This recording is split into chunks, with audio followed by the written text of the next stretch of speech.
ठीक है, SBO rules की डेफिनेशंस। हाँ, तो एक बार फटाफट मेरे को समझा दे क्या क्या था, ताकि तेरा भी रिवीजन हो जाए और मेरे को भी समझ आएगी कितना समझा। कंट्रोल का तो वो आपने 227 का दिखाया था वो, एक्ट एक्ट से शुरू कर जिसमें दो, लाइन से शुरू एक्ट कर। मीन्स कंपनीज एक्ट हम्म, 2013, ठीक है। Control means control as defined under section 2 subsection 27। जिसमें बेसिक क्या था, मेजोरिटी ऑफ डायरेक्टर्स को करने का हाँ, या पॉलिसी डिसीजन को उसके बाद कंट्रोल करने वाया का। एग्रीमेंट, उसके बाद वाया एग्रीमेंट या अंडरस्टैंडिंग के थ्रू वो होगा, तो वो यस बन जाएगा जी। वोटिंग। फिर forms means forms specified in the annexure of this rules. Majority stake. और फिर majority stake means holding more than one half of the equity share capital in body corporate, holding more than one half voting rights of the body मतलब corporate. समझाने का concept कैसा है, बिना उसको देखे अगर तू बोल पाए तो मुझे लगेगा कि हाँ समझ गया। अब मुझे उसकी वर्डिंग से कोई लेना देना नहीं है। मेजोरिटी स्टेक का मतलब क्या हो गया, अगर मैं जैसे भी आपको एक्सप्लेन कर रहा हूँ, आगे जो भी आएगा वैसे एक्सप्लेन 10,000 करो। में से 5,000, हाँ 10,000 में से 5,000 शेयर होगा, तो ये मेजॉरिटी स्टेक हो गया। हाँ। से वोटिंग राइट्स, हम्म, मेजॉरिटी वोटिंग राइट्स अगर उसके पास है तो हम्म, फिर हैविंग, फिर वो डिविडेंड का एग्जांपल आपने दिया था, डीवीआर का। डिविडेंड है, बोनस है, उसमें अगर उसको 50% से ज़्यादा राइट है रिसीव करने का, तो भी ये माना जाएगा कि उसके मेजोरिटी स्टेक है, इवन दो उसके पास मेजोरिटी ऑफ शेयर नहीं है, मेजोरिटी ऑफ वोटिंग राइट भी नहीं है। राइट। आप समझ रहे हो, अगर उसके पास 51% शेयर्स हैं लेकिन वो वोटिंग राइट नहीं है उनके ऊपर, लेकिन उन 51% पे उसको वो डिविडेंड बहुत ज्यादा, 75% डिविडेंड रिसीव करने का हक है, that will be treated as majority तो स्टेक। फिर भी ठीक। Partnership partnership entity. Entity means firms registered under partnership act or a limited liability partnership. फिर reporting company means company defined in clause 22 of the act. देख इसको कैसे ऐसे कैसे पढ़ेगा, रिपोर्टिंग कंपनी मतलब जिसके कंटेक्स में हम ये बात कर रहे हैं, जिसके कंटेक्स में हम लोग भी पूरा बैन 1 बैन 2 का कंसेप्ट देख रहे हैं, उसको रिपोर्टिंग कंपनी बोलते हैं। क्योंकि जिसको बैन 2 फाइल करना है वो रिपोर्टिंग कंपनी हुई। ठीक।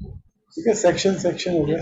SBO. Section section SBO in relation to a reporting company means an individual referred to in subsection 1 of 90 who acting alone or together or through one or more person or trust, जो मैंने ये lost SBO in relation to, हाँ नाम रख के देखता हूँ तो फटाफट ये समझ आएगा। कोई भी एक कंपनी एक्स वाई आ जेड गया। कंपनी ले लो। हाँ XYZ कंपनी मतलब वही कौन कौन XBO माना जाएगा, हम्म, अगर वो पहला तो indirectly plus direct holding hmm, is not less than 10%, हम्म, फिर उसके बाद डायरेक्टली, इनडायरेक्टली और टुगेदर विद डायरेक्ट होल्डिंग 10% से ज्यादा वोटिंग राइट्स होल्ड करता है, तो पहले शेयर्स है फिर वोटिंग राइट्स है, हैव राइट टू रिसीव और पार्टिसिपेट इन वांटेड, जैसे डिस्ट्रीब्यूटेड डिविडेंड या डिस्ट्रीब्यूशन, वो एक आ जाएगा। और फिर सिग्निफिकेंट कंट्रोल वगैरह कुछ होगा, तो ठीक है। अब इसके नीचे 5 एक्सप्लेनेशन थी, पहले एक 4 कंसेप्ट समझा एच का। 1 2 3 जो है वो शेयर्स, वोटिंग राइट और डिविडेंड से डील कर रहे हैं, और 4 जो है वो सिग्निफिकेंट कंट्रोल से डील कर रहा है। Yes, for the purpose of this clause, if individual does not hold any right to enter indirectly under section 1 2 3 shall not be considered, अगर ये सब क्राइटेरिया नहीं है तो उसको नहीं डील माना जाएगा SBO। वो For the कह रहा purpose of this है, clause, अगर individuals, वन कह रहा है, एकदम शांति से कर। वन कह रहा है कि अगर अगर ऊपर, हाँ उसकी क्राइटेरिया की जो है, कोई भी इनडायरेक्ट होल्डिंग नहीं है उसकी कंपनी में, हाँ, any right inter directly indirectly under, तो वो बेनिफिशियल ओनर नहीं माना जाएगा। तो सबसे पहला रिक्वायरमेंट है कि इनडायरेक्ट शेयर होल्डिंग होनी चाहिए। इनडायरेक्ट शेयर होल्डिंग ट्रस्ट के थ्रू, कंपनी के थ्रू, फर्म के थ्रू, एलएलपी के थ्रू कैसे भी हो सकती है, लेकिन वैसी शेयर होल्डिंग होनी चाहिए। ठीक है, सेकंड में 2 minute sir, 2 minute. Hmm,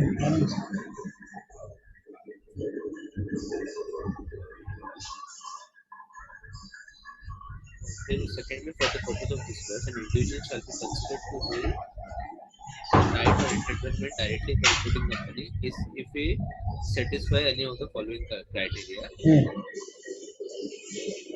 The shares in the reporting company representing such right or entitlement are held in the name of the individual, जैसे मिस्टर रंजित हमने लिया था वो. The individual holds or acquire beneficial interest in the shares of the reporting company and had made a declaration in regards to the reporting company. तो इसका भी meaning तो वही हो गया ना, डायरेक्ट होल्डिंग. नहीं, इसका मतलब क्या है, शेयर्स उसके नाम पे नहीं है, शेयर किसी और के नाम पे है, लेकिन उस आदमी ने एमजीटी 4-5 फाइल किए हुए दोनों ने. 4-5-6 हाँ, या उन लोगों ने फाइल किए हैं ये बोलते हुए कि ये शेयर दो मेरे नाम पे रजिस्टर्ड है, लेकिन मैं दूसरे के नाम पे होल्ड कर रहा हूँ. तो जिसके नाम पे वो होल्ड कर रहा है उसकी वो डायरेक्ट शेयर होल्डिंग मानी जाएगी, क्योंकि कंपनी में उन्होंने डिस्क्लोज करके रखा हुआ. Already disclose.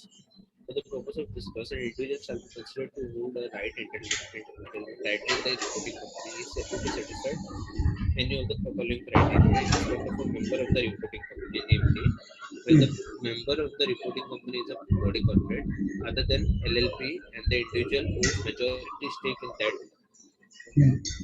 company is a body corporate other than majority stake in that member. इसका मीनिंग क्या था? अभी वो क्या बोल रहे हैं, आपकी कंपनी में अब आप जो कंपनियों की शेयर होल्डिंग है, अब आपको किसी ना किसी के साथ लिंक करनी थी वो शेयर होल्डिंग. तो वो शेयर होल्डिंग किस के साथ लिंक होगी? जो उस कंपनी में मेजोरिटी शेयर होल्ड करता है उस आदमी के साथ लिंक होगी. तो हमने जो नाम एग्जांपल लिए थे suppose XYZ.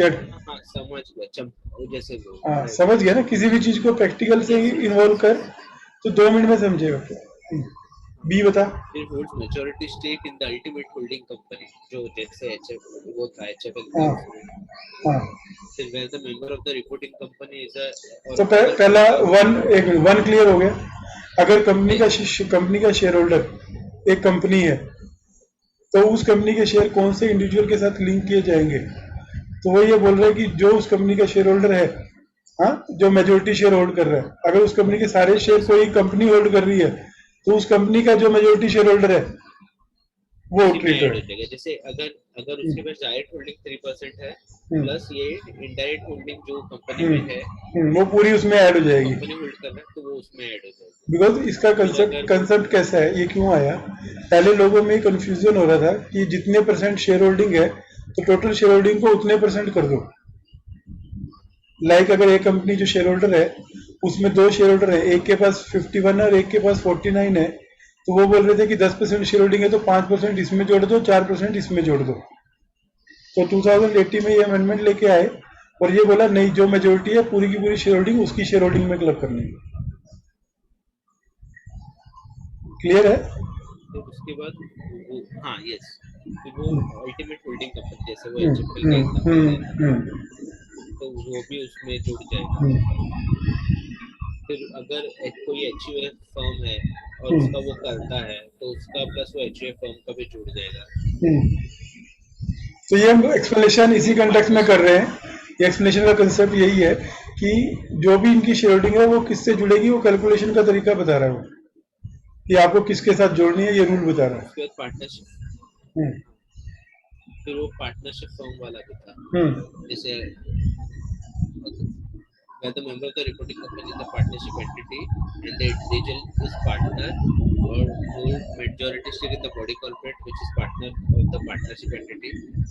They holds majority stake in the ultimate holding company of the body corporate which is partner of the partnership entity. तो ये ABC क्लियर है क्या? अभी एक ऐसा कंसेप्ट, अभी यहाँ पे आपको क्या देखना है, अभी फर्म का कॉन्स्टिट्यूशन देखना है. फर्म के कॉन्स्टिट्यूशन में अगर A and Z फर्म थी, वो A जो है वो पार्टनर है तो उसके शेयर्स में इंक्लूड हो गया.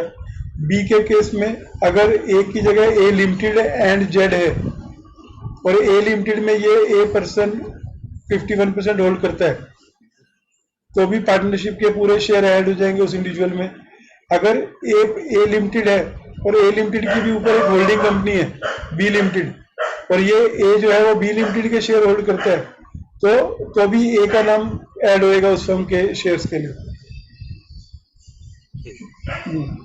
उसके बाद मतलब member of the reporting company is a trust and the individual is a trustee. In case of discretionary और चैरिटेबल ट्रस्ट का ट्रस्टी होगा तो बेनिफिशियरी अगर होगा कोई स्पेसिफिक ट्रस्ट का तो ऑथर और सेटलर होगा रिवोकेबल ट्रस्ट का, तो इसका रीजन बताओ ऐसा अगर क्यों था मेंबर ऑफ द ये अब। रिपोर्टिंग कंपनी नहीं नहीं, वो अगला है। इसका रीजन बताओ, ये हमने ऐसा क्यों बोला था, इन्होंने ट्रस्टी बेनिफिशियरी ऑथर क्यों किया, सबको एक ही क्यों नहीं रखा। ये सी का बताओ, सी में ऑथर को क्यों क्यों ट्रस्टी सी में ऑथर ऑथर एक ऑथर स्पेसिफिक नहीं नहीं, सी बताओ पहले, सी में उसने ऑथर को क्यों कहा कि ऑथर के साथ शेयर जुड़ेंगे।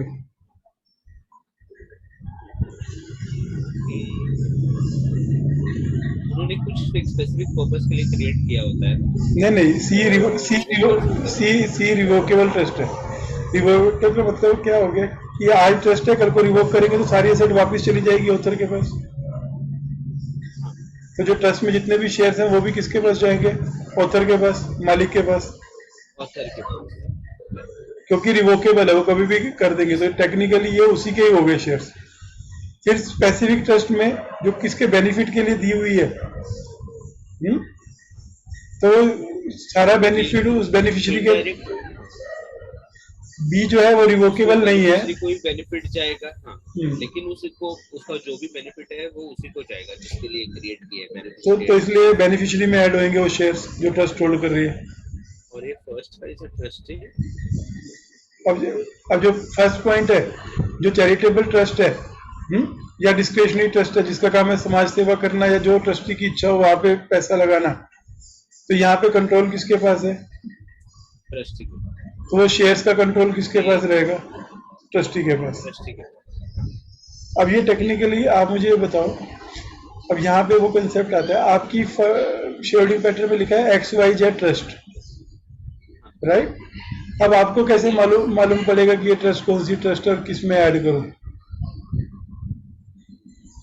तो आपको वही नोटिस देना पड़ेगा और वो आदमी आपको बताएगा हम कौन सी ट्रस्ट है और हमारे किस में ऐड करना है। नहीं, उसमें ऐसा देना पड़ेगा, बिकॉज ट्रस्ट में LLP में आपको जैसे वो, हाँ, पता ही नहीं चलेगा ना कंपनी के केस में। अभी जैसे सपोज एक कंपनी के 2.5 लाख शेयर होल्डर है, 2.5 लाख में 1,500 ट्रस्ट है, तो तुझे क्या पता कौन सी, उसकी ट्रस्ट के नाम में तो लिखा नहीं होता, ये ट्रस्ट डीड में रहता है।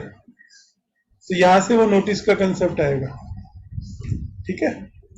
चलो पांचवा, लिखेंगे फिर वो बताएंगे। हाँ फिर पांचवा तो where the member of the reporting company is a pooled investment vehicle or entity, वो वाला था जो हमने नहीं किया हुआ था, तो बट वो इम्पोर्टेंट भी था। ये किस कंटेक्स्ट में है, जब सपोज इंस्टीट्यूशनल शेयर होल्डर है किसी कंपनी में, तब इंस्टीट्यूशनल शेयर होल्डर में कंट्रोल किसके पास रहता है, इन्वेस्टमेंट मैनेजर के पास। तो जो इन्वेस्टमेंट मैनेजर जो है, और वो अगर कंपनी है तो उसका जो CEO है उनके पास शेयर होल्डिंग की पावर है। लाइक अच्छा अभी मैं समझाता हूँ, सपोज आप एडलवाइज पकड़ो, एडलवाइज एसेट रिकंस्ट्रक्शन फंड जो स्ट्रेस्ड एसेट को खरीद के बेचते हैं। अब अगर हमें इसका SBO लेना है तो इस कंपनी का जो CEO है, जो आदमी इस ट्रस्ट को मैनेज कर रहा है, वो शेयर किसके कंट्रोल में हुए, उसके। लाइक अभी एक एग्जांपल देता हूँ, अभी बहुत, हाँ आवाज आ रही है, हेलो, हाँ, अभी समझो आपकी कंपनी में, आप कोई बात, आपकी कंपनी में 20% शेयर एक म्यूचुअल फंड ने होल्ड किए हुए, राइट। अभी उसकी इनडायरेक्ट शेयर होल्डिंग आपकी कंपनी में 10% से ज्यादा हो गई, तो वो भी बेन देना बनता है उसको। आवाज नहीं आ रही। म्यूचुअल फंड हेलो अभी है। म्यूचुअल फंड जो शेयर होल्डिंग है वो इनडायरेक्ट शेयर होल्डिंग है ना, डायरेक्ट तो नहीं है ना। उसका मालिक कौन है आपको नहीं पता ना। ये वर्ड होता है पूल्ड इन्वेस्टमेंट व्हीकल। सुनो ना, वो भी आए हाँ, ये पहले ये समझो, where the member of the reporting company is pooled investment vehicle. ये क्या होता है बताओ। बाहर से पूल करता है और वो एक इसमें डालता है। पूल करने का मतलब है लोगों से पूल करके ये कौन, और एक इसमें डालता है। ये कौन करता है, इन्वेस्टर से कौन पैसा लेके डालता है, म्यूचुअल फंड वाले करते हैं। ठीक है। और दूसरा तो आज समझा देता हूँ, चलो इसको आराम से फुर्सत में बैठे ये समझा देता हूँ। हाँ, कि उसने क्या बोला, अभी आपकी कंपनी में या तो ये पूल इन्वेस्टमेंट व्हीकल है जिसमें जो एंटिटी लोगों से पैसा लेती है और आगे इन्वेस्ट करती है, या फिर an entity controlled bye pool investment vehicle, उसकी कोई सब्सिडरी है, चलो ए और बी, कोई म्यूचुअल फंड है या उसकी सब्सिडरी है, वो आपकी कंपनी की शेयर होल्डर है। अभी मैं ये बीच की लाइन पे नहीं जा रहा हूं, तो उसके केस में उसका जो पार्टनर है या जो इन्वेस्टमेंट मैनेज कर रहा है या जो सीईओ है उस इन्वेस्टमेंट मैनेजर का, अगर वो इन्वेस्टमेंट मैनेजर कंपनी है तो सी बी से निकल रहा है, तो बेसिकली ए और बी आ रहा है। ए में है जनरल पार्टनर और दूसरे में है इन्वेस्टमेंट मैनेजर। तो जो भी उस म्यूचुअल फंड की इन्वेस्टमेंट को मैनेज कर रहा है, अगर वो इंडिविजुअल है तब तो उसका नाम आएगा कि ये आदमी एसबीओ है, ये बेनिफिशियल ओनर है, ये बेनवन देगा। तो अगर मैं आपसे पूछूं म्यूचुअल फंड के केस में कौन देगा आपको बेनवन, अगर आपके यहाँ 30% म्यूचुअल फंड की शेयर होल्डिंग, और अगर वो investment manager something XYZ limited है तो सीईओ देगा, क्योंकि सीईओ के कंट्रोल में वो कंपनी है। और वो कंपनी पूरी इन्वेस्टमेंट को मैनेज कर रही है, तो उसके ऊपर वोटिंग का राइट कंट्रोल किसके पास है? ठीक है, अभी नीचे वाले को समझ लेते हैं और फिर देखते हैं डिफरेंस क्या है।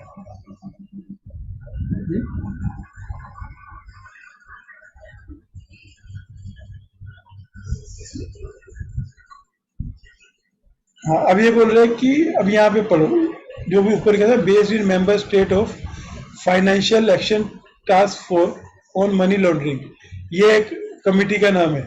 कौन सा?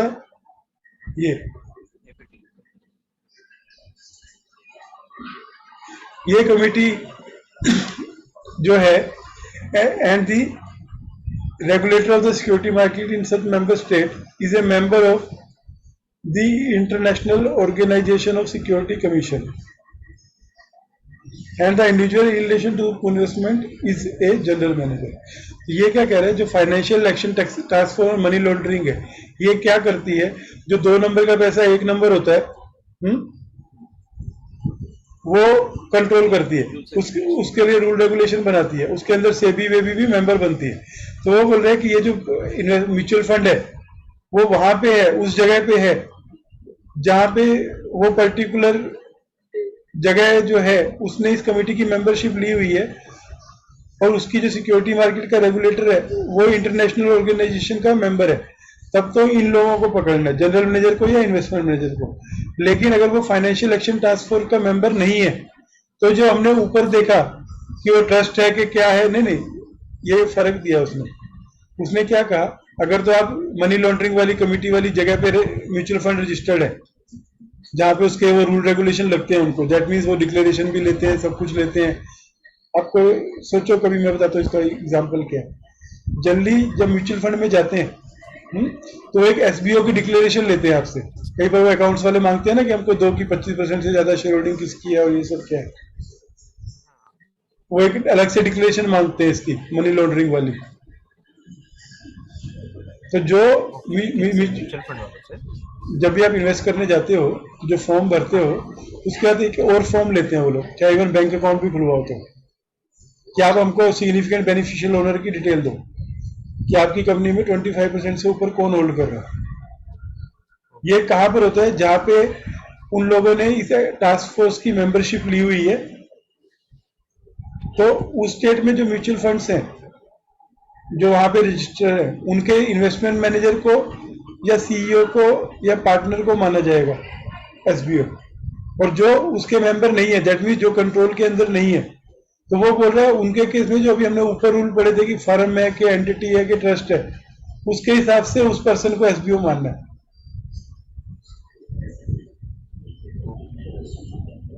इसको मैं अगर आपको एक एग्जांपल दूंगा ना तो ज्यादा अच्छा रहेगा। जितनी भी गोलमोल चीजें हो ना उनको एग्जांपल से समझना है, ठीक है।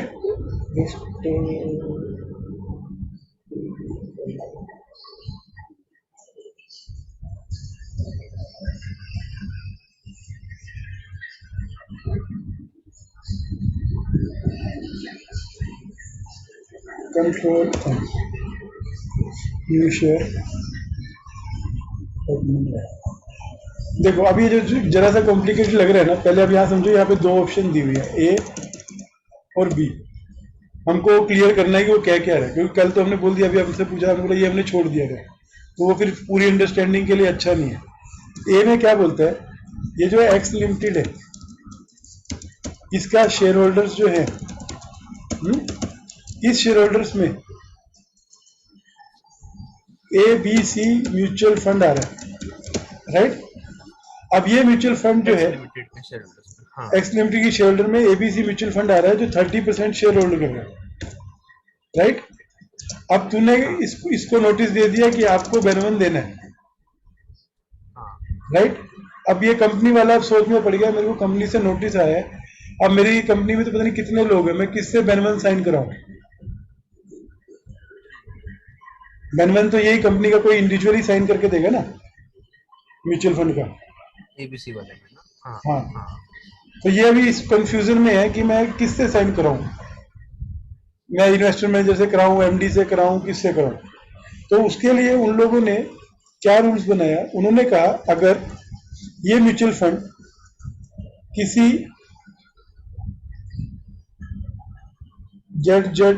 जेडएक्स स्टेट में है जो कि पार्ट है financial action force on FATF का, task force on money laundering and जेडएक्स स्टेट का स्टेट्स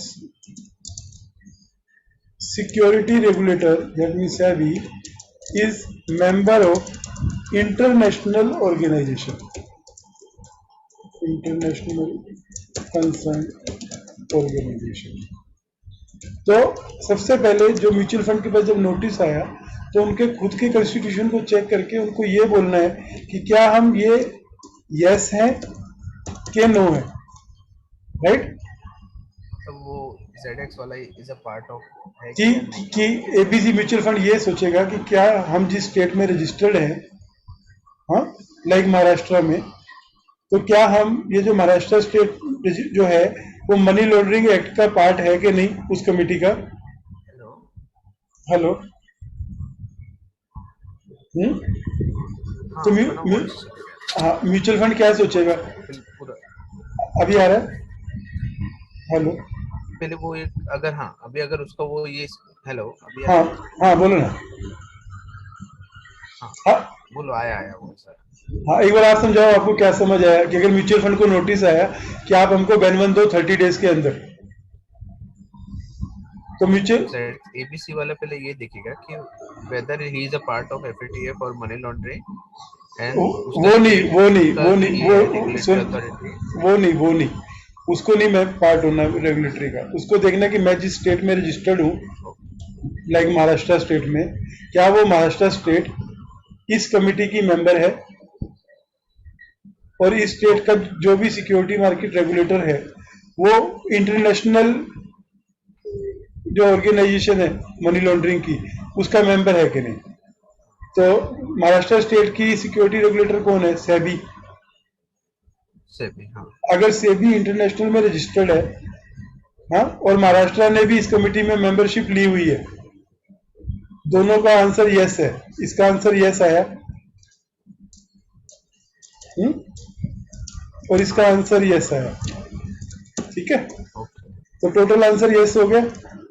तो इस केस में कौन देगा डिक्लेरेशन, पार्टनर या इन्वेस्टमेंट मैनेजर। हाँ, डिक्लेरेशन देगा का मतलब अगर इन्वेस्टमेंट मैनेजर के खुद के नाम पे भी शेयर है डायरेक्टली, हाँ, तो वो भी इसमें ऐड हो जाएंगे, ये देखने के लिए कि बेनिफिशियल इंटरेस्ट हो रहा है कि नहीं, पार्टनर या फिर CEO of investment manager, right. और अगर इसका आंसर नो है, दोनों में से एक भी आंसर नो है, तो ये नो की कैटेगरी में आ गया म्यूचुअल फंड, या तो उसकी स्टेट मेंबर नहीं है या सिक्योरिटी रेगुलेटर मेंबर नहीं है इंटरनेशनल का। ओके, तो दोनों का एक भी नो हो गया, सपोज ये नो हो गया, तब वो ये इन्वेस्टमेंट मैनेजर पार्टनर या सीईओ को तो नहीं बना सकता एसबीओ, तब उससे अगले सेक्शन में क्या लिखा है कि जो अभी आपने पहले पढ़ा था, तब आपको ये देखना है कि म्यूचुअल फंड का कॉन्स्टिट्यूशन क्या है, वो कंपनी है, ट्रस्ट है, एलएलपी है, ओके, तो वो वैसे जाएगा। तो उस रूल से जाएगा। अब ये कंटेक्स्ट में आप जरा पढ़ के देखो, 2 मिनट में आपको समझ आएगा मैंने क्या कहा। न्यू शेयर कंपनी, अच्छा अभी पढ़ दो इसको मेरे को यहाँ से, और जो भी एग्जाम्पल से जो मैंने बोला ना, फिफ्थ में where the member of the reporting company is a pooled investment vehicle और उसकी सब्सिडरी, तो क्या होगा, बेस्ड इन, पढ़ दो। वो स्लाइड नहीं है ना सर, एक सेकंड, वर्ड फाइल ही है। शेयर, शेयर बटन में दबाएंगे, हाँ चलो पढ़ दो, अभी आया। कहाँ से पढ़ना है इसको? फिफ्थ जो अभी 1 2 3 4 तो हमको क्लियर हो गया ना, 2 जो था वो कंप्लीट था जी। Where the member of the reporting company is a pooled investment vehicle or an entity controlled by pooled investment vehicle based in member state of FATF on money laundering, and the regulator of the security market in such member state is a member of IO, International Organization of Security Commission, and the individual in relation to the pooled investment vehicle is a general partner, is an investment manager, is a CEO, where the investment manager of such pool is a body corporate.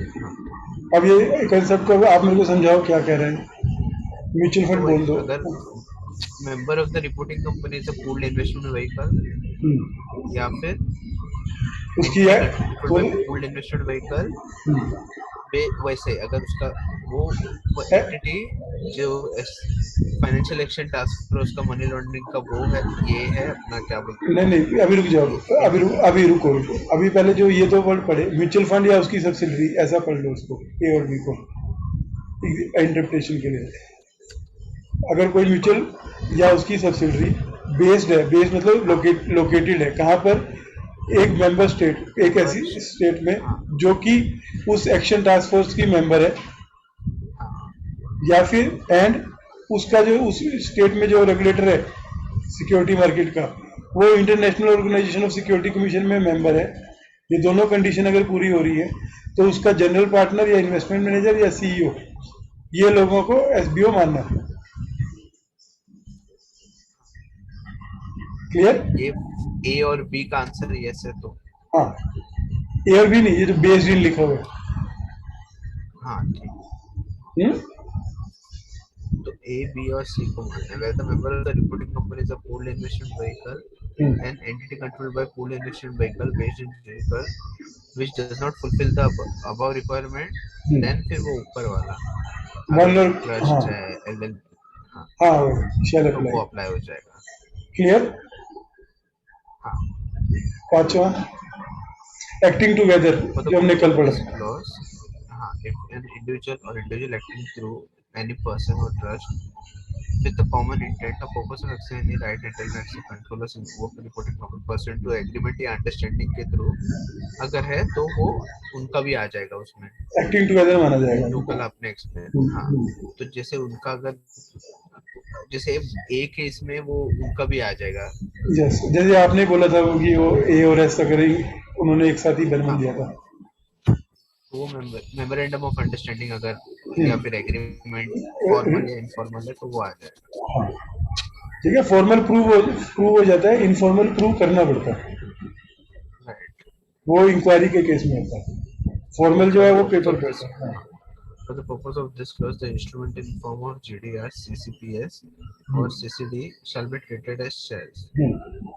तो अगर किसी के पास मेरे को थोड़ा नहीं, अभी ये भी तो टेक्निकली इक्विटी शेयर्स ही है ना, कोई कंपलसरी है, ऑप्शन नहीं है, तो इनसे भी उसको वोटिंग राइट मिलेगा बाद में जाके। तो वो बोल रहे हैं कि जब तो बाद में मिलेगा ना। हाँ, तो पर वो इसी के लिए उसको डीम कर रहे हैं कि जिसको बाद में मिलेगा उसको भी तुम अभी कंसीडर करो।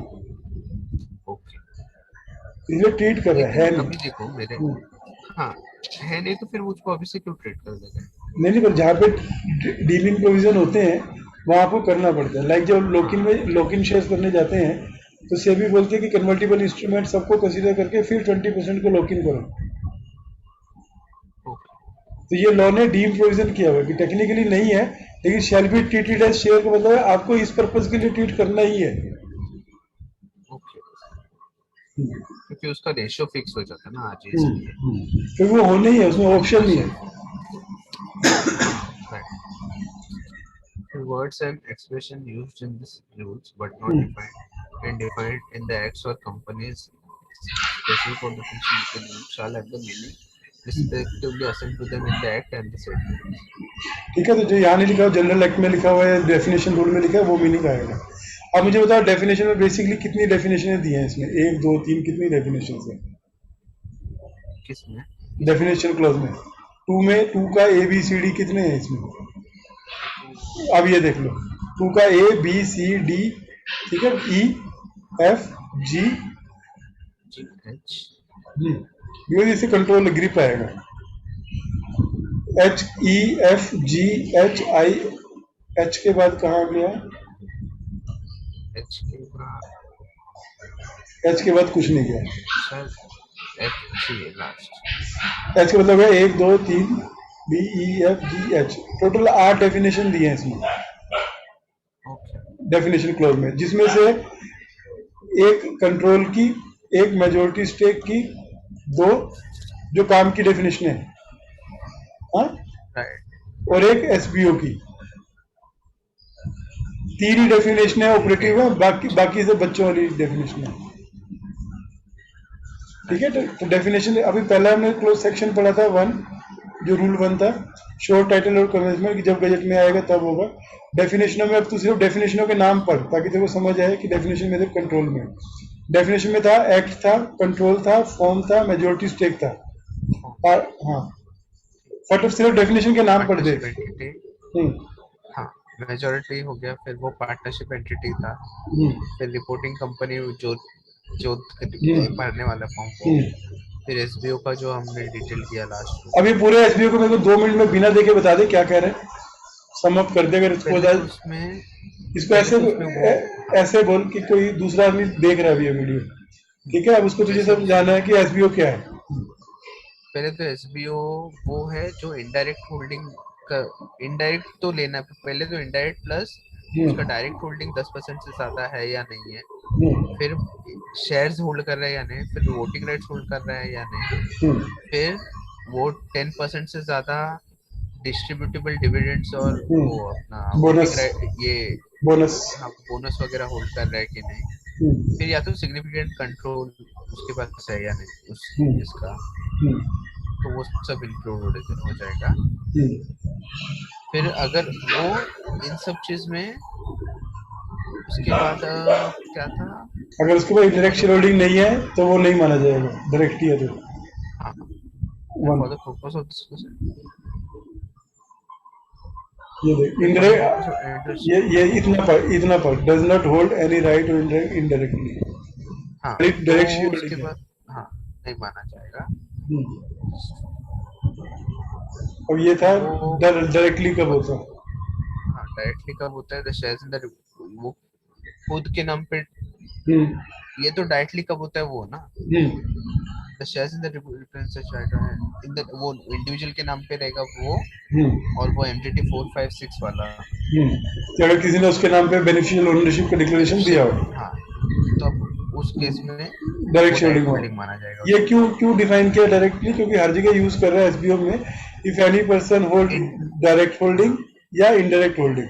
तो आपको पता होना चाहिए कि इनडायरेक्ट होल्डिंग क्या होती है और डायरेक्ट होल्डिंग क्या होती है, और डायरेक्ट होल्डिंग क्या होता है। तो डायरेक्ट होल्डिंग तो आपने क्लियर कर दिया कि जो उसके नाम पे हो या फिर उसका एमडीटी 54 फाइल हुआ हो उसके नाम का। अब सेकंड हो गया कि इनडायरेक्ट शेयर होल्डिंग क्या होती है। तो इनडायरेक्ट शेयर होल्डिंग में जब शेयर होल्डर आपका कंपनी हो, मेंबर हो, फर्म हो, ट्रस्ट हो या पूल इन्वेस्टमेंट व्हीकल हो, ये 5 चीजें बताई हैं। तो मुझे एक फ्लो में बताना कि किस किस केस में क्या क्या होता है।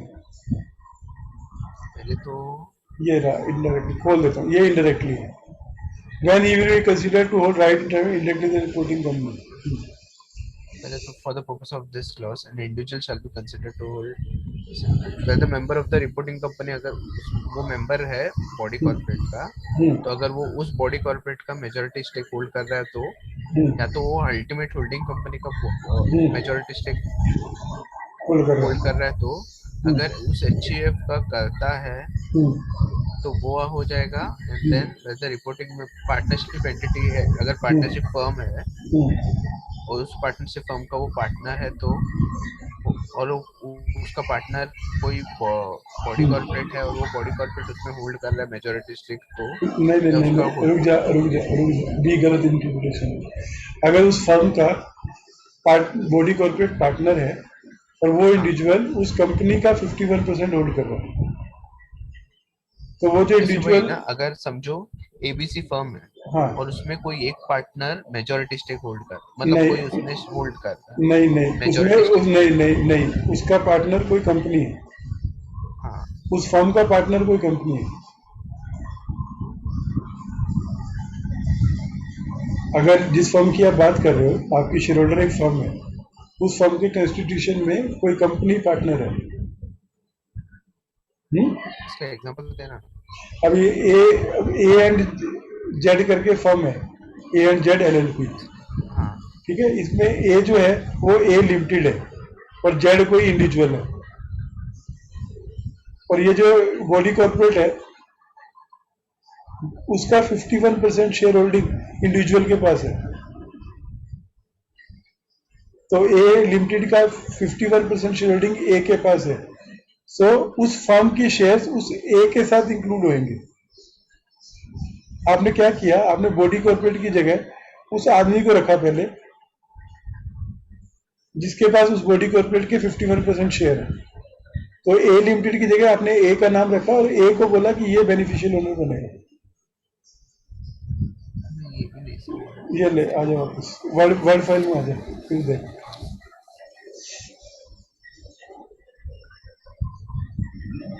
ये हमने एबीसी म्यूचुअल फंड का एग्जांपल लिया था।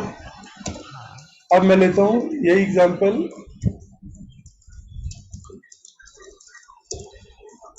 एबीसी एलएलपी, ओके, जो होल्ड करिए 30% शेयर। अब इस एबीसी एलएलपी का पार्टनर है जेड, बी, सी और ए लिमिटेड,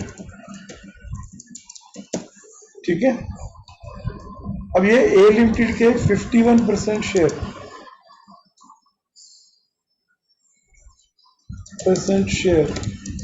हेल्ड बाय ए, कहाँ गया ए, तो वो ये बोल रहा है कि इस ए को एसबीओ माना जाएगा। ये को माना जाएगा। अब इसको अब इस लॉ के हिसाब से पढ़ दो, और या फिर अब ये 100% shares held by B limited ultimate holding, और बी लिमिटेड के 51% शेयर हेल्ड बाय ए, तो भी एसबीओ ए ही माना जाएगा। समझा क्या?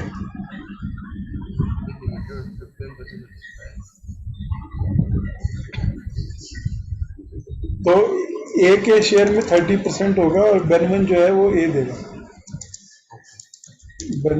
हाँ। पहला जो एग्जांपल दिया था मैंने, ये देख, दोनों अलग अलग दिखा देता हूँ, तीनों दिखा देता हूँ, कंट्रोल V,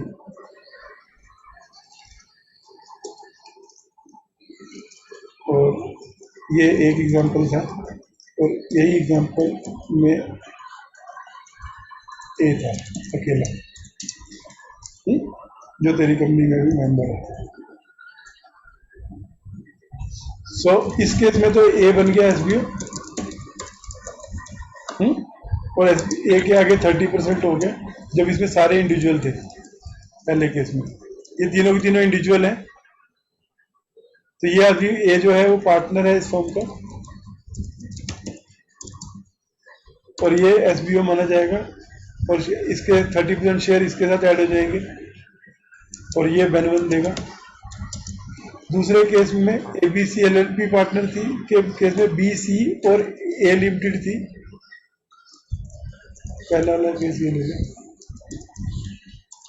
जिसके ए उस एबीसी में 30% होल्ड कर रहा है, इसलिए एक इसका 51% शेयर ए ने होल्ड कर रहा है। हाँ बोलो। पार्टनरशिप फर्स्ट केस लिया आपने एबीसी एलएलपी रहेगा, हाँ, उसमें जो पार्टनर है उसको एसबीओ माना जाएगा। ये तीनों ए बी सी और ए, जो पार्टनर है वो एसबीओ ए माने। को माना जाएगा क्योंकि वो 30% होल्ड कर रहा है इसमें।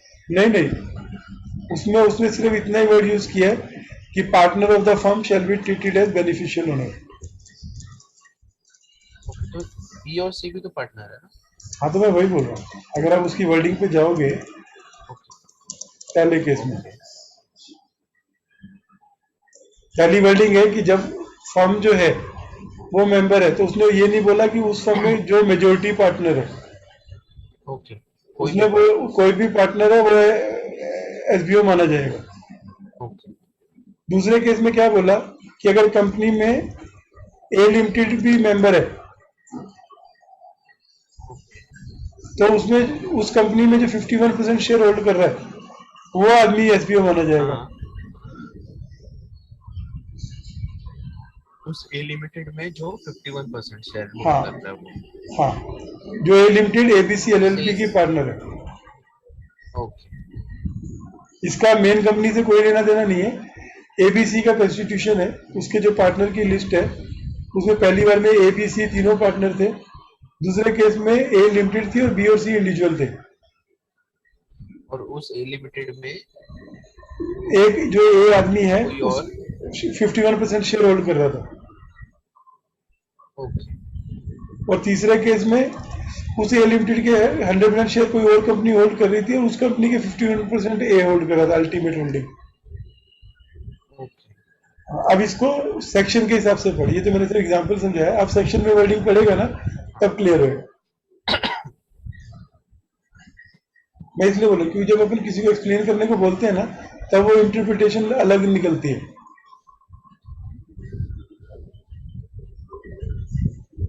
अब पढ़ो ये, वेयर द अब शेयर करता हूँ। हाँ, शेयर वो, कहाँ से ना, where the member of the reporting company is a partnership हाँ, entity and the individual is a partner, हम्म, जैसे हमने वो किया, holds majority stake in the body corporate which is a partner of the partnership entity, मतलब A B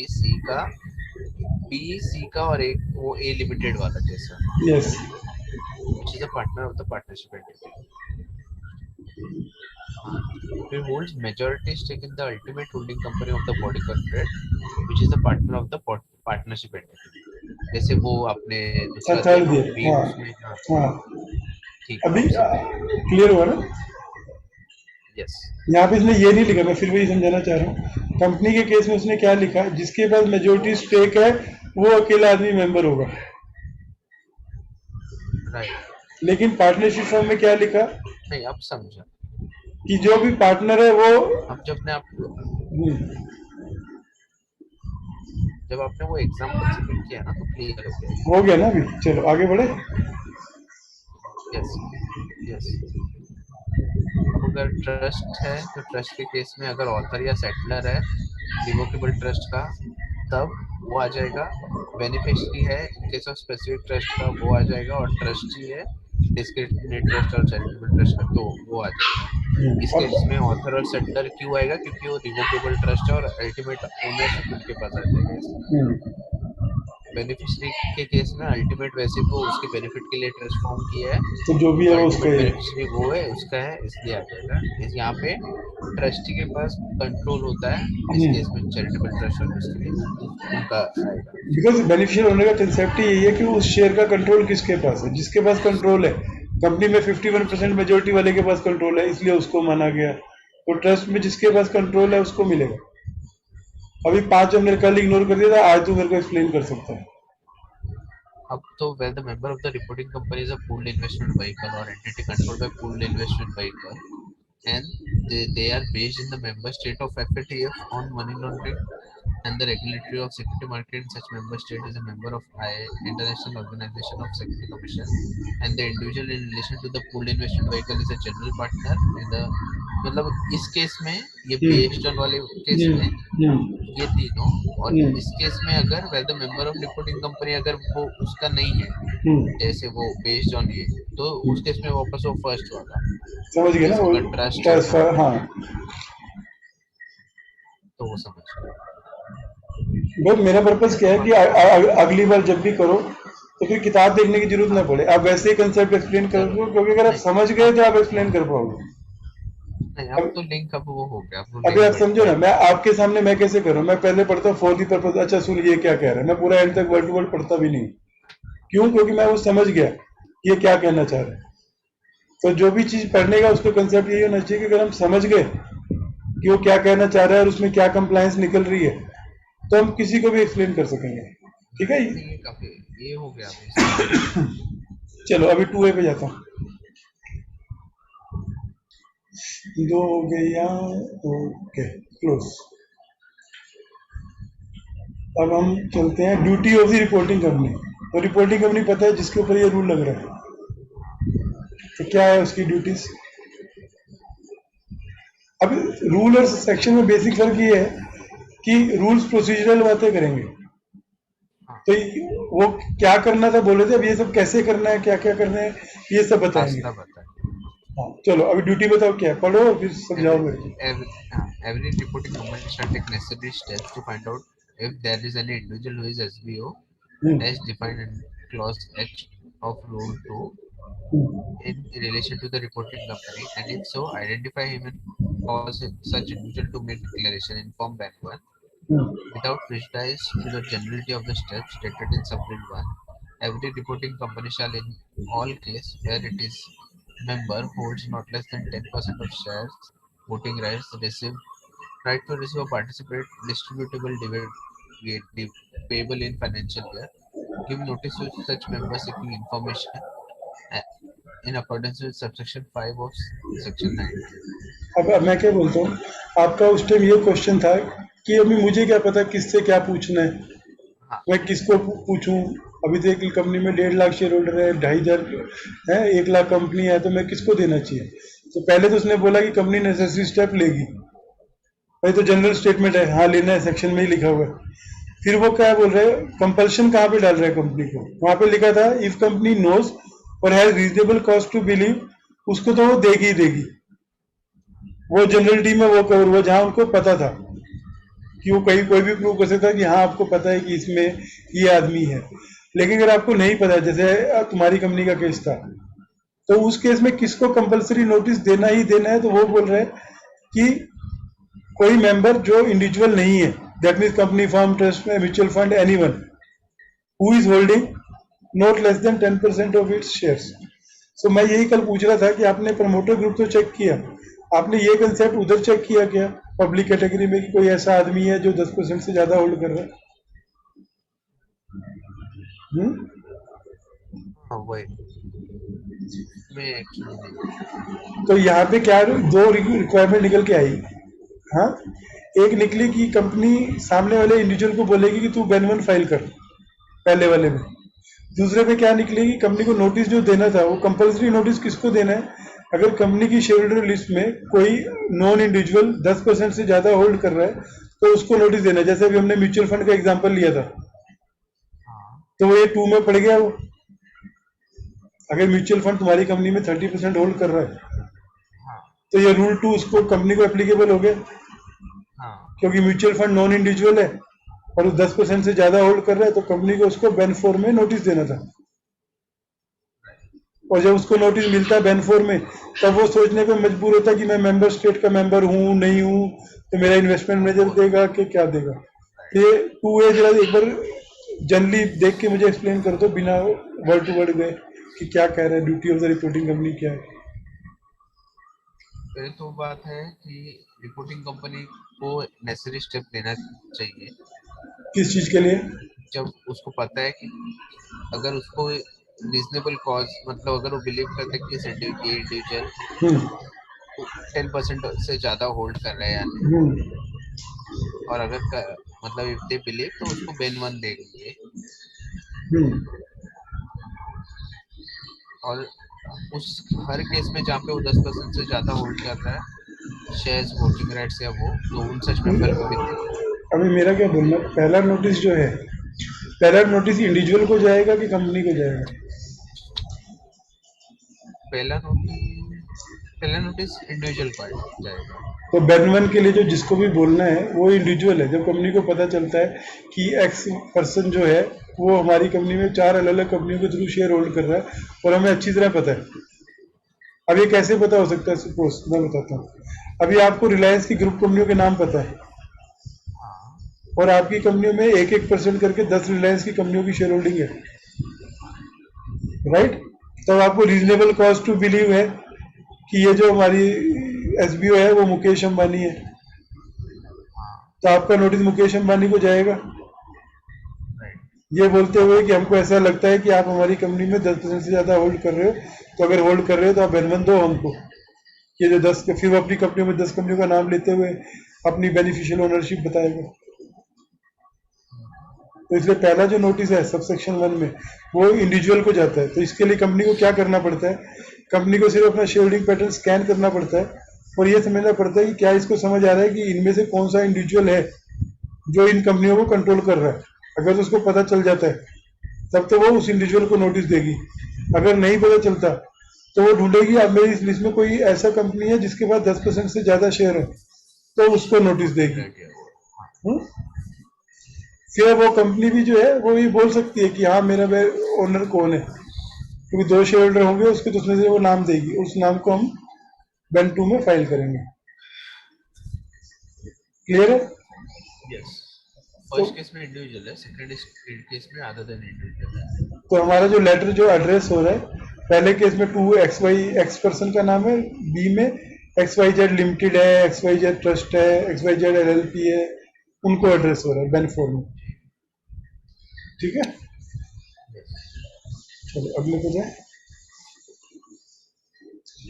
अब बताओ ये declaration फटाफट पढ़ दो। मेरे को देखो कैसा लगेगा जब मुझे कब लगेगा कि आपको समझ आया, जब आप पूरा पढ़े बिना मुझे वो कंसेप्ट एक्सप्लेन कर पाओगे। On the date of commencement of company significant beneficial owner amendment document, every individual with significant beneficial owner in a reporting company shall file declaration in Ben 1 to the reporting company within 90 days from such commencement. Ben 1 में वो declaration देना within 90 days। अब ये वो concept को clear कर रहा है कि अगर कंपनी को रीजनेबल कॉस्ट टू बिलीव नहीं हुआ तो क्या होगा। तो लाइबिलिटी इंडिविजुअल की है जो होल्ड कर रहा है उसको देने का, कल को निकल के आया तो वो जाएगा जेल में, उसको 2.5 लाख की पेनल्टी निकलेगी। जब रीजनेबल कॉस्ट नहीं है तब मतलब कंपनी को नहीं पता। अभी आपको तो पता चला नहीं, लेकिन जिसकी शेयर होल्डिंग है उसको तो अच्छी तरह पता है कि मैं इस कंपनी में 10% से ज्यादा होल्ड कर रहा हूँ इस रूल के हिसाब से। तो उन्होंने उसके ऊपर रिस्पॉन्सिबिलिटी डाली कि तुझे देना ही देना है। कंपनी को तो किसी ने दिया नहीं और कंपनी को लग रहा है तो वो अपनी मन की शांति के लिए उसको डालेगी।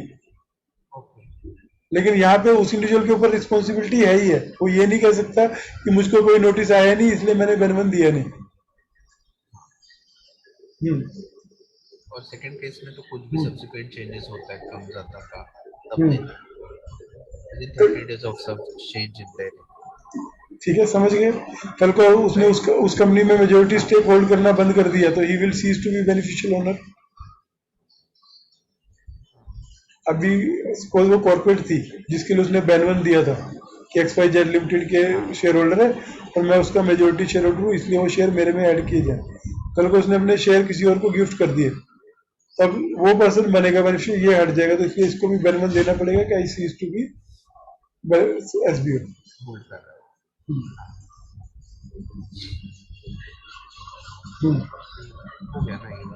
एक्सप्लेनेशन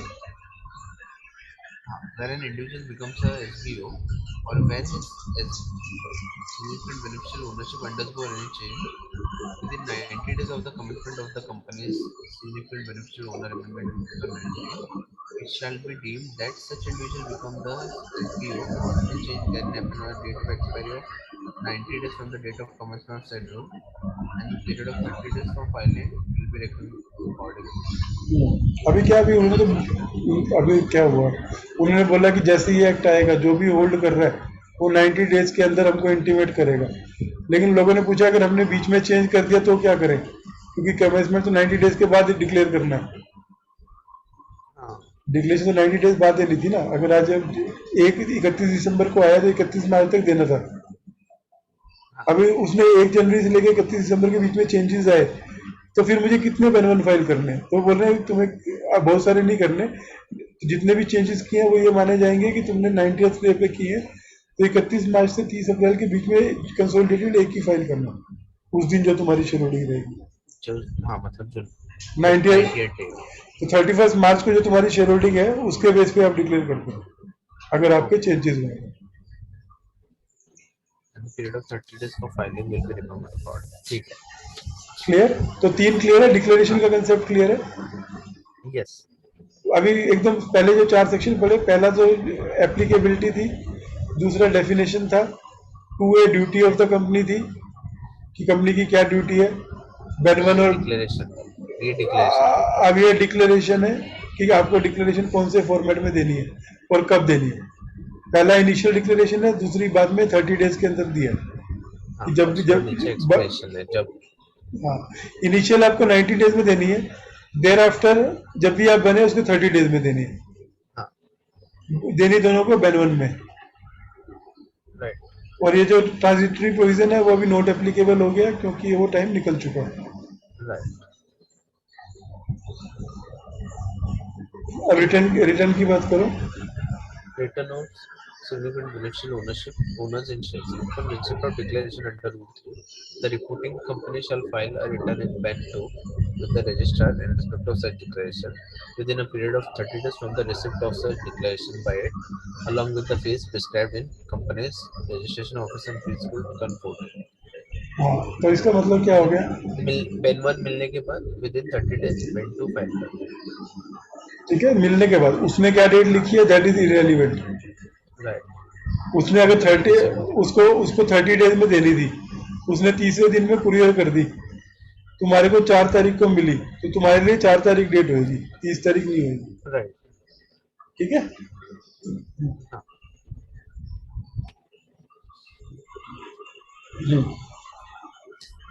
बोलो। registered of the company shall maintain a register of significant beneficial owner in form Ben.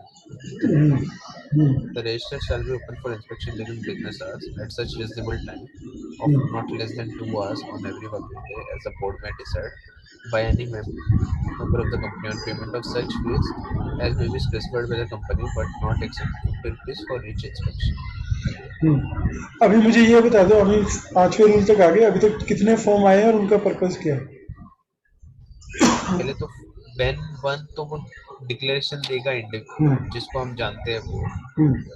Ben 4 में हम उसको पूछेंगे क्वेश्चन। नहीं स्टेप बाय स्टेप जाओ ना, बेन 1 किस लिए, बेन 2 नहीं ऐसे मत बोलो, बोलो बेन 1 किस लिए, बेन 2 किस लिए, बेन 3 किस लिए। बेन 1 किस लिए? बेन 1 तो वो डिक्लेरेशन देंगे एसबीओ, जो भी आदमी एसबीओ डिसाइड हो गया वो बेन 1 में डिक्लेरेशन देगा। बेन 2 किस लिए? बेन 2 तो फॉर्म है जो आरओसी। अच्छा बेन 1 का टाइम भी बता दे कितने दिन में देना है बेन 1? वो बेन 4 देने के विद इन 30 डेज। और नॉर्मल जहाँ बेन 4 नहीं एप्लीकेबल है तो वहां पे तो उनको जब मतलब उनको 30 डेज में देना है ना। हाँ, जब वो बेनिफिशियल ओनर बना या उसमें चेंज हुआ 30 डेज के अंदर देना। तो बेन 1 का रूल है इंडिविजुअल को देना सबसे पहले, कोई कंपनी नहीं दे सकती बेन 1। ये तो कंसेप्ट क्लियर है ना कि बेन 1 सिर्फ इंडिविजुअल ही दे सकता है, इंडिविजुअल ही दे सकता है, क्योंकि ये पूरा कंसेप्ट ही इंडिविजुअल को ढूंढने का है कि कौन है तुम्हारा इंडिविजुअल जो इस कंपनी का बेनिफिशियल ओनर है, जिसके पास 10% से ज्यादा का कंट्रोलिंग पावर है। तो बेन 1 जो है 30 डेज में देना है और चेंज होने के 30 डेज में देना है। फिर बेन 2 कब देना है? और किस विद इन 30 डेज बेन 1 मिलने के विद इन 30 डेज फाइल करना है। तो हमारा काम कितना हो गया? हमको 60 डेज मिल गए। अगर कोई आदमी आज बना होगा तो 30 दिन उसको मिले और 30 दिन हमको मिले, तो 60 डेज हो गए। बेन 3 तो वो रजिस्टर है जिसमें एंट्री मारता है, ठीक है। और उसके बाद बेन 4 तो हम व्हेन वी बिलीव कि ये बेनिफिशियल ओनर हो सकता है तो हम उसको क्वेश्चन। तो बेन 4 बेसिकली एक नोटिस हो गया कि भैया आप हमको लगता है बेनिफिशियल ओनर हो, तो हमको ये इन्फॉर्मेशन दे दो। तो आप हमको बेन 1 में डिक्लेयर करके दो। क्लियर ना? अभी तक देखो किसी भी रूल्स में अगर मैं पढ़ूँ, मैं आपको समझाना चाह रहा हूँ, क्यों समझाना चाह रहा हूँ कि रूल्स में क्या करना पड़ता है। जब भी अगर आपने रूल ढंग से समझ लिए तो आपको जितने भी फॉर्म्स उसमें लिखे हैं वो क्रोनोलॉजी में आपको सामने लिस्ट बनानी चाहिए कि इस रूल में कितने फॉर्म आए और वो कब को फाइल करने हैं और किसको फाइल करना है। तो आपको रूल लाइफ टाइम पक्का हो जाएगा। तो मैं जब पढ़ता हूँ तो मैं ऐसे पढ़ता हूँ कि रूल पढ़ने के बाद अच्छा इस रूल में कितने फॉर्म्स हैं, इस फॉर्म का क्या पर्पज है, कब फाइल करना है, किसको फाइल करना है। तो जब भी आप रूल्स पढ़ रहे हो तो उस रूल्स में हमेशा फॉर्म्स की लिस्ट आएगी, टाइमलाइंस आएंगी। तो पूरा रूल पढ़ने के बाद आप वो फॉर्म्स की लिस्ट बनाओ और उसके आगे नाम लिखो कि किसने करना है और कितने दिन में करना है। तभी आपको रूल लाइफ टाइम के लिए दिमाग में रहेगा। ये पूरा कंपनी तक मैंने लास्ट लॉकडाउन में ऐसे ही पढ़ा हुआ है पूरा पूरा विद रूल्स की लिस्ट। हाँ 1.5 महीने में हो गया था मेरा। तो मेरे पास पूरी ऐसे लिस्टें बनी पड़ी है कि ये रूल्स है, इसके पीछे ये फॉर्म्स हैं, इस फॉर्म में ये देगा, इतने दिन में देगा। ऐसी मेरी 3 डायरियां भरी थी इसमें। रोज मैं ऐसे 4-5 सेक्शन पढ़ता था। ठीक है, हर सेक्शन में उतना टाइम जाता भी नहीं है। मैंने हर एक का मैंने पूरा डिटेल पोस्टमार्टम किया हुआ। वो हर एक का फ्लो चार्ट बना के अच्छा ये कह रहा है। अभी जैसे मैंने आपको वर्ड फाइल में कैसे सिखाया, ऐसा मैंने हर सेक्शन का किया हुआ। तो यही पढ़ने का तरीका है कि जो चीज ना समझ आए उसको वर्ड फाइल उठाओ, उसको ब्रेक डाउन करो छोटे छोटे हिस्सों में और उस एग्जाम्पल के बेस पे फिर से पढ़ो जब तक समझ ना आ जाए। ठीक है, चलो आगे। Notice seeking information about SBU. The company shall give notice seeking information in accordance with under subsection 5 of section 19 form number Ben 4. ये उसी केस में ना जब वो रिजनेबल कॉज है तो हम Ben 4 में देंगे। या रिजनेबल कॉज है या किसी के पास 10% से ज्यादा शेयर है कंपनी के पास। ये राइट बोले तो समझ रिलेट कर पा रहा है, समझ गया थोड़ा बहुत। चल एप्लीकेशन की बात करें। Application to the tribunal. The reporting company shall apply to the tribunal where any person fails to give information required in notice inform Ben 4 within the time specified therein, or where the information given is not satisfactory in accordance with subsection 7 of section 90 of order directing that the shares in question be subject to restriction, including restriction on transfer of interest attached to the shares in question, suspension of the right to receive dividend or any distribution in relation to the shares in question, suspension of voting rights in relation to the shares in question, and any other restriction or any of the rights attached to the shares in question. ये हमने section में भी पढ़ा था कि जब भी आपको लगता है आप एनसीईआरटी में करो, अगर रिस्पॉन्स नहीं आया तो वो उसके रिस्ट्रिक्शन लगवा दो, और अगर 1 साल के अंदर वो रिस्ट्रिक्शन नहीं हटवाता तो आईपीएफ में चले जाएंगे शेयर। आईपीएफ में चले जाएंगे क्योंकि इस रिस्ट्रिक्शन से क्या होगा, ना तो वो बेच पाएगा, ना उसको डिविडेंड मिलेगा, ना वो वोट ले पाएगा। तो शेयर उसके लिए जीरो वेस्ट हो गए। तो वो क्या करेगा, उसको ऑप्शन ये है कि या तो डिक्लेरेशन दे दे। अब लेट डिक्लेरेशन देगा तो उसको फाइन भरना है, तो पेनल्टी और नहीं भरेगा तो उसके शेयर आईपीएफ में चले जाएंगे। आईपीएफ में तो इसलिए अच्छा क्या है कि नोटिस आते ही फटाफट दे दो और टेंशन से दूर हो। राइट, 7वां क्लियर, आगे बढ़े।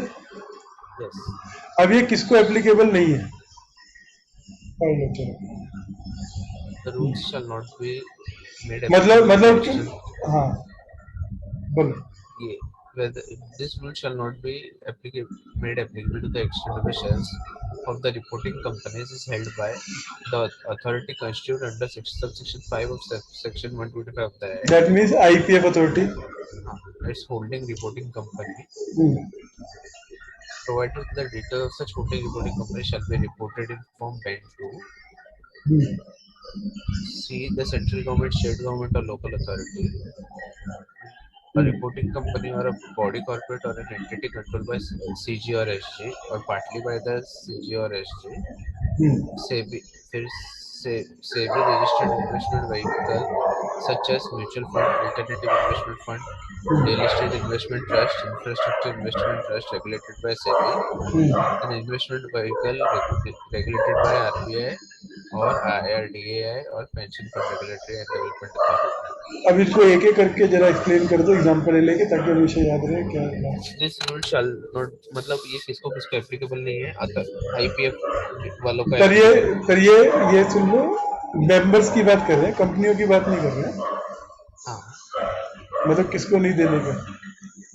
These rules shall not be to the extent of share of the reporting company। जो कंपनी का मेंबर कौन है, ये जो लोग हैं, ये जो मेंबर है अगर कंपनी के, जो ए से लेके हाँ मतलब तो वो शेयर होल्डर अगर उसके इस कंपनी में आईपीएफ अथॉरिटी शेयर होल्डर है तब नहीं, हाँ होल्डिंग रिपोर्टिंग कंपनी, हाँ, मतलब होल्डिंग रिपोर्टिंग कंपनी। इसका मतलब क्या हो गया, अगर आपकी कंपनी की 100% आप सब्सिडरी हो किसी कंपनी की, हाँ हाँ, तो आपको उस होल्डिंग रिपोर्टिंग कंपनी की डिटेल आपको बैंक टू में देनी है।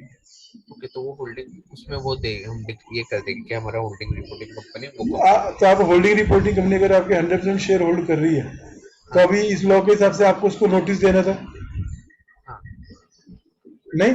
तो उसने बोला कि अगर आपकी कंपनी की कोई होल्डिंग कंपनी है तो ये एप्लीकेबल नहीं है, तो आई टी आप बैंक टू आपको फिर भी फाइल करना है, लेकिन ये और बोलते हुए उसमें वो फाइल करना है कि हमारी होल्डिंग कंपनी, क्यों? क्योंकि उस कंपनी का जो एसबीओ होगा वो आदमी फाइल कर रहा होगा, वो ऑलरेडी उस कंपनी के टाइम पे करेगा।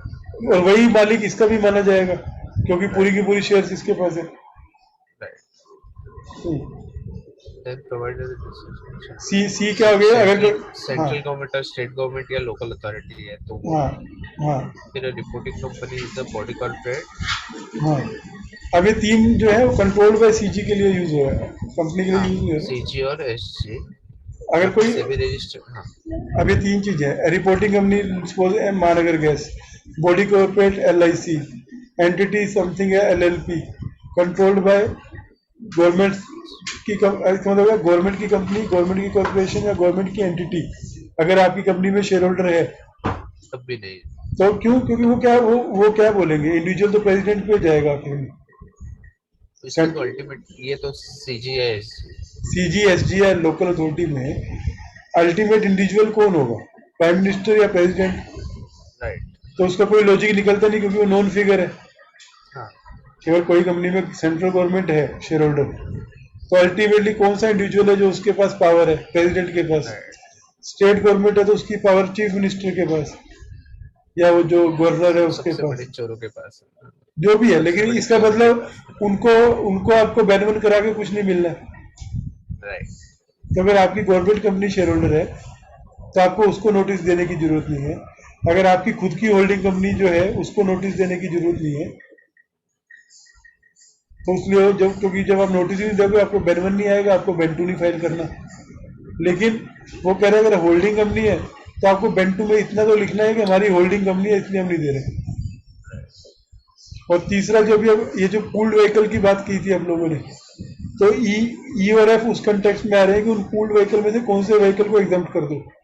जैसे या सेबी रजिस्टर्ड म्यूचुअल फंड, हाँ एआईएफ फंड है, रियल हाँ इन्वेस्टमेंट ट्रस्ट, हाँ रियल एस्टेट इन्वेस्टमेंट ट्रस्ट होगा हाँ, या इंफ्रास्ट्रक्चर इन्वेस्टमेंट ट्रस्ट होगा, रेगुलेटेड बाय सेबी रहेगा तो एग्जेम्प्टेड है। तो इसका मतलब इसमें कौन आ गया? इसमें अभी म्यूचुअल फंड अभी कंपनी तो अभी आएगा ही। नहीं नहीं, अभी कौन आ गया? इनको तो एग्जाम कर दिया उसने। हाँ तो एग्जेम्प्ट कर दिया। तो कौन बच गया? फॉरेन वेंचर फंड हो गए, हाँ फॉरेन ओवरसीज कॉर्पोरेट बॉडीज होगी, आप समझ रहे हो? अब उनका कौन मालिक है? अगर आपकी कंपनी में कोई दुबई की कंपनी के शेयर्स हैं, शेयर होल्डर है, हाँ तो वो जो दुबई जो है अगर वो उस टास्क फोर्स का मेंबर है, हाँ, हाँ अब समझो, अब ये आपको कंसेप्ट और ज्यादा क्लियर होएगा कि जब इन्होंने म्यूचुअल फंड ये सब जो इंडियन जो सेबी रजिस्टर्ड फंड है उनको एग्जाम कर दिया, तो जो नॉन सेबी रजिस्टर्ड है उसके लिए वो आ तो जाएगा। एक एक नॉन सेबी रजिस्टर्ड हो गया। वो कौन हो सकते हैं? आपके फॉरेनर फंड हो सकते हैं राइट।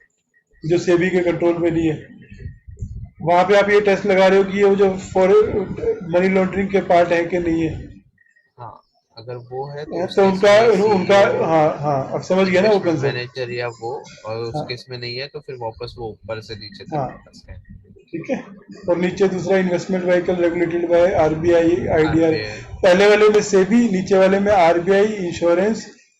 तो RBI से इंश्योरेंस बैंक्स हो गए, हाँ इंश्योरेंस रेगुलेटरी में insurance company LIC GIC, pension funds, तो ये तीन टाइप की कंपनी है। Development authority.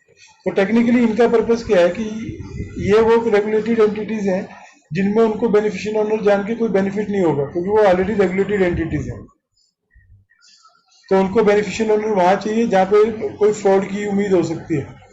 तो जो रेगुलेटर के पास कवर नहीं है उन लोगों को ही नोटिस जाएंगे। तो आप समझ गए ना, अगर आपको मैं बोलूँ कि आपको एक कंपनी में नोटिस देना है, आप कहीं कंपनी में गए और ये क्वेश्चन आ गया कि अभी हमें बैन 1 देना है, तो आपका स्टेप क्या रहना चाहिए? अब आप क्या करोगे? आपको आपके एमडी ने बुलाया और बोला कि हमको ना ये एसबीओ रूल्स की कंप्लायंस करनी है, तो आप उसको क्या कहोगे कि मैं कैसे शुरू करूंगा काम? पहले तो बात हम जिसको जानते हैं, मतलब डायरेक्ट पता नहीं, है तो उनको बैन सबसे 1 फाइल करवा दो। आप बोलो, सबसे पहली रिक्वायरमेंट है कि मुझे सर शेयर होल्डिंग पैटर्न दो, आपका लिस्ट ऑफ शेयर होल्डर को। राइट। सबसे पहले तो यही मांगोगे ना। तो लिस्ट ऑफ शेयर होल्डर को आप स्कैन करोगे ये देखने के लिए कि क्या आपकी लिस्ट ऑफ शेयर होल्डर में other than individual share holders भी है कि नहीं है, राइट। फिर आप ये देखोगे अगर अदर देन इंडिविजुअल है तो क्या उनमें से कोई ऐसे हैं जिनको आपको खुद देख के ही समझ आ रहा है कि ये सब लोग किसी एक पर्टिकुलर पर्सन की कंपनी है। हाँ, जैसे हम जानते हैं कि अपने हाँ, प्रमोटर बेस्ड हाँ, जो आपको देख के ही समझ आ रहा है। या फिर आपको जिनके पास 10% से ज्यादा शेयर होल्डिंग है, राइट, उनको नोटिस। उनको अलग करके आप इनको बेनिफिट दे दोगे। हाँ, ठीक है। फिर जो आदमी अगर खुद को, जिसको पता है कि मैं इस कंपनी में हूँ, वो आपको बैन 1 देगा बिना नोटिस दिए। वो बैन 1 जब आपको आ गया तब आप क्या करोगे, चाहे आपके नोटिस के थ्रू आया कि विदिन 30 days। हाँ, अगर आपने नोटिस दिया और उसने आपको बैन 2 नहीं दिया, बैन 1 नहीं दिया, तब आप क्या करोगे? तो फिर हम उसको विदिन 15 days एनसीएलटी में जाएंगे। एनसीएलटी जाके क्या करेगी वहां पे? उसको रिस्ट्रिक्ट करेगी। सस्पेंड कर हाँ, देंगे। अब वो सस्पेंड करने के बाद उसको क्या करना पड़ेगा? उनको नहीं देंगे तो ये हो जाएगा, आईपीएफ में चले जाएगा। और अगर डिले करेंगे तो पेनल्टी वगैरह पे करना पड़ेगा। समझ गया। तो उसको या तो पेनल्टी पे कर देना, नहीं तो अपने शेयर भी गंवाने, तो वो उसकी चॉइस है क्या करना है, राइट। तो शेयर वहां से चले जाएंगे। अब आपने बैन 2 फाइल कर दिया, फिर क्या करोगे? बैन 3 में क्या करोगे? बेंथरी रिटर्न उसमें रजिस्टर में एंट्री करेंगे। तो ये लॉ क्या कह रहा है कि जब भी आपको आए बैन 1 आए, बैन 2 फाइल करो, बैन 3 में एंट्री करो, और जिसको आपको रीजनेबल कॉज है उसको बैन 4 डालो, आंसर नहीं आए तो सीएलबी पे जाओ और उसके शेयर फ्रीज करा दो। और ऐसा करके हमारी कंप्लेंस कर दो, क्योंकि ये 8वां आखिरी सेक्शन था। इसके बाद अभी काफी बहुत लंबा भी है ना ये। जो भी है, अब ये 4 फॉर्म है इसके, खाली देखने के लिए भी आप फटाफट देख लो कि क्या है क्या बैन 1 बैन 2।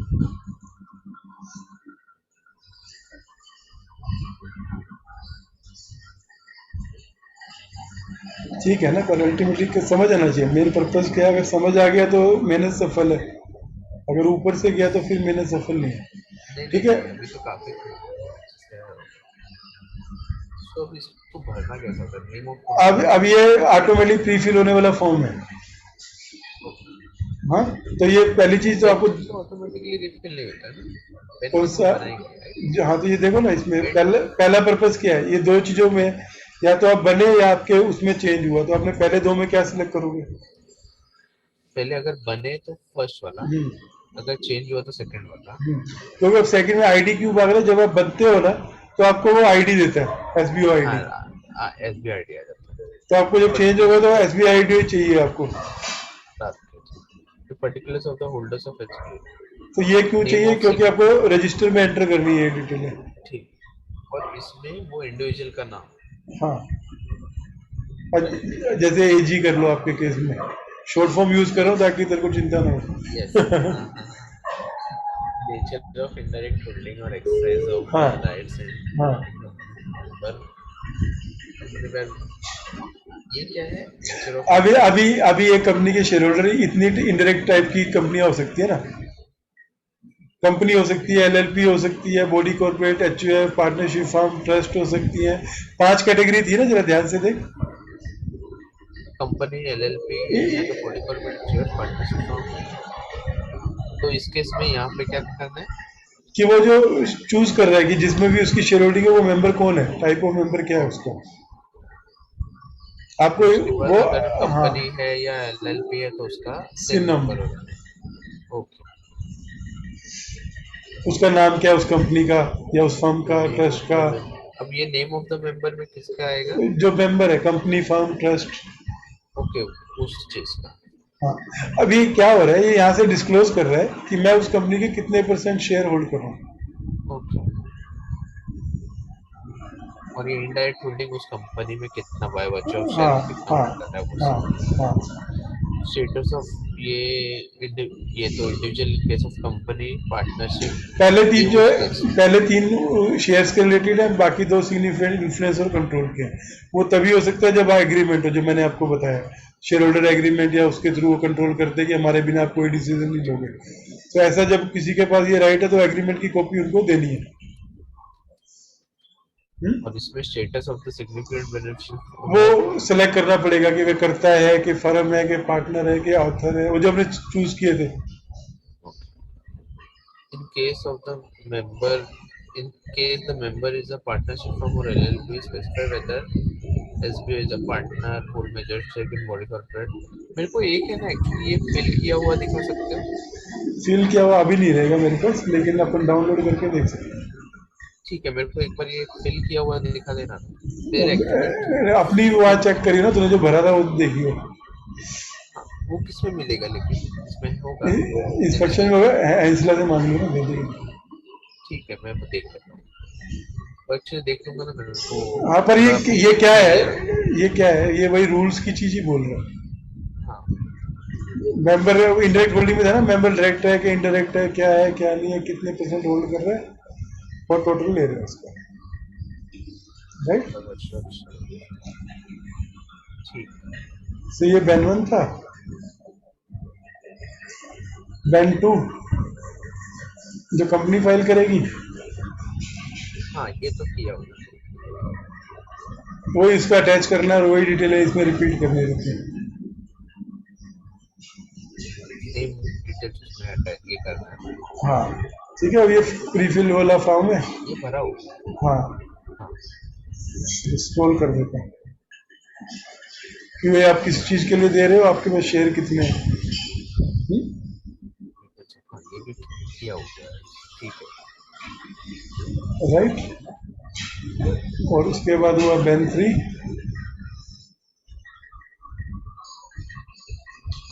रजिस्टर वाला हाँ, रजिस्टर का फॉर्मेट। और ये कैसा है बेसिकली, अभी समझ के लो, ये सिर्फ आपको अभी दिमाग में नॉलेज डाल रहा है। जब आपके पास एक्चुअल काम आएगा ना, तब ये नॉलेज आप उस टाइम रिकॉल करोगे तो आपको हर चीज इजी होगी भरने के लिए। फैक्ट्स, ये जो भी सेशन अपन करते हैं, बट है ना अब मैं लिंक कर पाऊंगा ये हाँ किया हुआ है, लेकिन उसके पीछे का लॉजिक और वो नहीं पता। हाँ, मैं वही बोला, जब नहीं, कभी ये आपका देखूंगा ना form। वही कर नहीं, कभी भी काम आएगा ना आपके पास, जब भी कभी आप कहीं हाँ। किसी कंपनी में जाओगे कि हमको बैन 1 करना है, तो करने के लिए तो बेसिकली आपको उस टाइम फॉर्म निकालना है, लेकिन उसमें जो क्वेश्चन पूछ रहे हैं उसके आंसर अब आप रिलेट कर पाओगे कि ये क्या पूछ रहे हैं। Yes, हाँ। तो अब ये इसका फायदा ये अगर मैं अभी फॉर्म भी देख लूँ ना तो अब मैं रिलेट कर पाऊंगा इसको। हाँ, और वही अगर करने बैठोगे ना तो एज कम्पेयर टू जिसने रूल्स नहीं पढ़ा है या अंडरस्टैंडिंग नहीं है, उनके कंफ्यूजन ज्यादा रहेंगे, आपके थोड़े कम रहेंगे, कम हो क्योंकि अभी भी ये एकेडमी की हो रहा है। हाँ प्रैक्टिकल कंसेप्ट क्या था कि एक आप बैन 1 बनाते या किसी का लेते, उसके हिसाब से बैन 2 करते, बैन 3 की एंट्री करते, बैन 4 भरते। तो जब आपको अगर ट्राई करना है तो दो ऑप्शन है, आप ये फॉर्म मंगा लो पूरा पूरा सीरीज और उसको स्टडी कर लो कि वो, क्योंकि अब आप पढ़ने के बाद ये बता सकते हो कि वो फॉर्म उन्होंने सही फाइल किया कि गलत फाइल किया। या तो आप अब हमने जो भरा था ना उसका मेरे से एक बार शेयर कर देना मैं वो हाँ देख लूंगा। हाँ चलेगा, ठीक है। आप अभी भेज देना मैं हाँ देख लूंगा। चलो, अभी ये क्लियर है, यस यस एकदम ठीक है। अभी अगला सेशन जब करना है तो मेरे को बता देना, तो अपने ठीक। स्कैन अब करेंगे या तो कल करेंगे, कल नहीं पॉसिबल होगा तो मंडे करेंगे। जब भी, ठीक है। चल जाएगा ना मंडे आपको? अब मेरे को चलेगा कोई भी, ओके सर, ठीक है। थैंक्स करूँ, अ लॉट। बंद करूँ, चलो या okay, thanks a lot, sir. चलो गुड नाइट।